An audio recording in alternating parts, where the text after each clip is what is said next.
Olá, sejam todos muito bem-vindos, sejam todas muito bem-vindas ao Literatura Falada, que está aí perto dos 150 vídeos. Daqui a pouco teremos 150 vídeos no canal, que traz aí toda semana, não pulamos Natal, Ano Novo, Carnaval, Páscoa, toda semana aí com algum conteúdo, alguma coisa que vale a pena, que é interessante saber sobre literatura brasileira, eventualmente sobre teoria da literatura, enfim. E hoje, para quem gosta de boas histórias, você sabia que Monteiro Lobato, aquele que criou o sítio do Pica-Pau Amarelo, já foi preso? Pois é, ele foi preso no dia 21 de março de 1941 por injúria aos poderes públicos e à figura do presidente Getúlio Vargas. Ele ficou preso por 3 meses.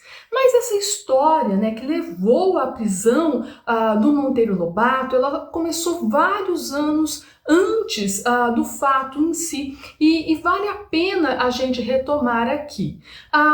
Por volta de 1926, o Monteiro Lobato, ele já era um editor reconhecido, influente. Ele escreveu uma carta para o então presidente da República, Washington Luiz, falando aí sobre a importância de se investir em livros para o desenvolvimento da cultura, para o desenvolvimento da economia do Brasil, etc.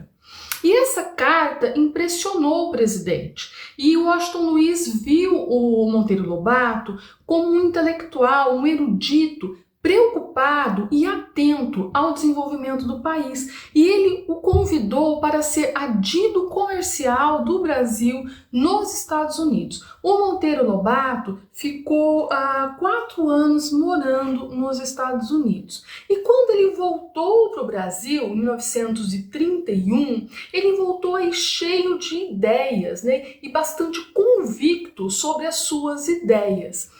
Segundo, ele voltou acreditando que o país deveria investir em rodovias, em estradas de ferro, em petróleo.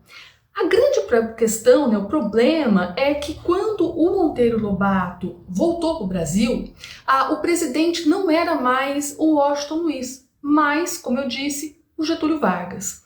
E a prioridade do Getúlio Vargas não era investir em estradas ou explorar petróleo. Diante aí do desinteresse oficial, o Monteiro Lobato assumiu a questão como uma causa aí pessoal e começou a brigar por ela. Ele investiu o próprio dinheiro na criação de uma companhia de petróleo que se chamava Companhia Petróleos do Brasil. E foi assim, em um primeiro momento, teve muito sucesso, Nos 4 primeiros dias, quase metade das ações foram vendidas. E ele ficou tão entusiasmado que ele acabou investindo em outras companhias do setor.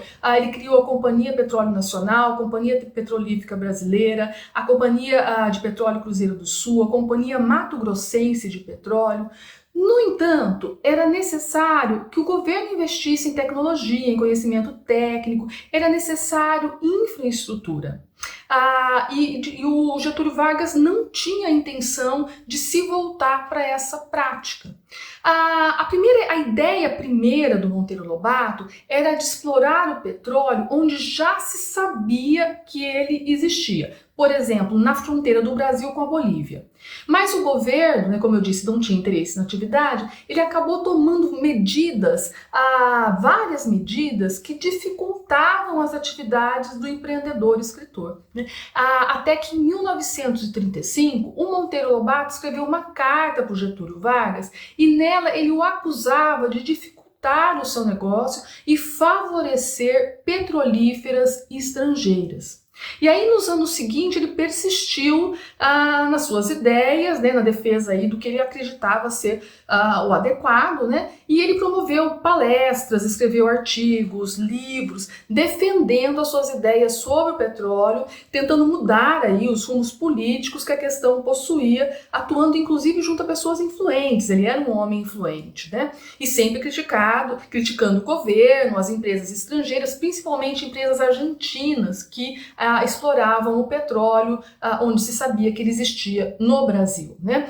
Há inclusive uma passagem do Sítio do Pica-Pau Amarelo, um episódio que se chama O Poço do Visconde, em que ele aborda essa questão, né? Ele traz aí a história de um país em que era proibido explorar o petróleo e esse país acabava se tornando aí um grande detentor do petróleo, acabava se descobrindo muito petróleo nesse país, enfim. A questão é que em 1938 foi descoberto petróleo na Bahia, né? E olha só a ironia, em uma cidade chamada Lobato. E aí passou a existir uma enorme discussão sobre a exploração desse petróleo, né? Aquele que ficava próximo às fronteiras era explorado pelos estrangeiros, especialmente pelas companhias argentinas. Mas para o Monteiro Lobato deveria ser uma empresa brasileira a explorar. E ele lançou uma campanha que correu o país e que se chamava O Petróleo é Nosso. Até que em 1940, ele, assim, farto, né, dessa situação toda, ele escreveu uma carta para o presidente, para o Getúlio Vargas. Essa carta ele enviou uma cópia para o general Góes Monteiro, que era chefe do Estado-Maior do Exército, e nessa carta ele acusava o governo de adiar a implementação de uma grande indústria nacional petrolífera. Foi então que ele passou a ser investigado por injúria ao presidente, aos interesses nacionais. Foram meses de investigação, julgamento, até que sua sentença foi promulgada. Monteiro Lobato foi condenado a 6 meses de prisão sem direito a banhos de sol. Seus advogados argumentaram que se tratava de uma carta privada, que não havia tido difamação pública do presidente, porque era uma carta que não foi publicada, foi uma carta particular dele ao presidente com cópia para o exército. Mas não teve jeito, né? Ele foi preso e depois de longa discussão, longa argumentação, ele foi solto, mas ele permaneceu 3 meses preso em São Paulo. Veja o que ele disse depois, abre aspas: depois que me vi condenado a 6 meses de prisão e posto numa cadeia de assassinos e ladrões só porque teimei demais em dar petróleo à minha terra, morri um bom pedaço de alma.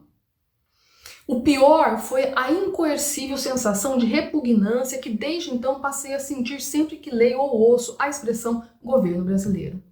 Anos depois, o governo iria mudar sua política com relação ao petróleo nacional, mas o Lobato se afastou da questão depois da prisão. Ele morreu em 48, 5 anos antes da criação da Petrobras. E um detalhe curioso, sabe quem que foi visitar o Monteiro Lobato na prisão? Lígia Fagundes Telles. Pois é. Mas essa é uma outra história.